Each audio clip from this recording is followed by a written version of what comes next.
Vois, par l'exemple de Job, que l'heure de la délivrance sonne, lorsque complètement dépréoccupé de toi-même, tu pries pour les autres. Que cette leçon se grave en ton cœur quand tu cesseras de penser à tes propres besoins, à ton néant, à ta pauvreté, pour t'adonner uniquement au service des autres, quand de tout ton cœur tu désireras qu'il soit béni plus que tu n'ambitionnes la bénédiction pour toi-même. Dieu agira en ta faveur, quand sa volonté te suffira, qu'elle comporte ou non la délivrance de la fournaise où tu es, afin d'obtenir une meilleure résurrection et d'être un joyau plus précieux dans la couronne du Maître. Alors, il te délivrera.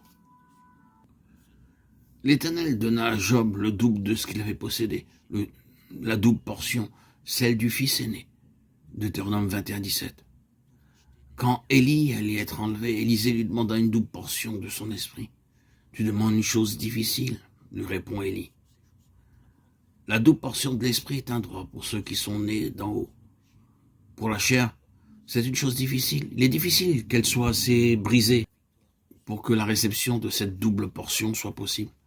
Lorsqu'Élie eut été enlevé d'avec lui, Élisée déchira en deux ses vêtements, et il releva le manteau qu'Élie avait laissé tomber. Nous devons être complètement brisés pour connaître en réalité la plénitude de l'esprit. Il en fut ainsi pour Job. Garder la foi, espérer contre toute espérance, alors qu'il est dépouillé de tout ce qui a constitué sa vie, alors qu'il est frappé d'un mal terrible, douloureux, prolongé. Ce fut assurément une chose difficile. Le Christ est nommé le premier-né. Quand Dieu l'introduisit dans le monde, il dit que tous les anges de Dieu l'adorent. Il est aussi nommé le premier-né d'entre les morts.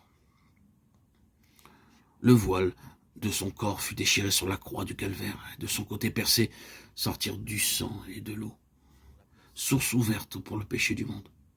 Il a été enseveli. Il est ressuscité des morts. Il est monté au ciel et s'est assis à la droite de Dieu comme le premier-né de plusieurs frères. Ceux-ci sont appelés à être conformes à lui, à passer de la mort à la vie, et par la souffrance à la gloire, car il est le chef de son corps, l'Église. Le premier-né d'entre les morts unis à lui. Ils sont l'Église des premiers-nés inscrits dans les cieux, Hébreux 12, 22. Le Père a donc reconnu en son Fils le premier-né.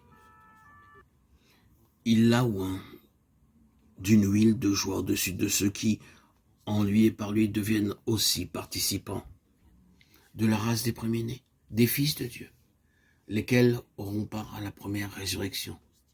Héritiers de Dieu, co-héritiers avec le Christ, si nous souffrons avec lui, afin d'être aussi glorifiés avec lui.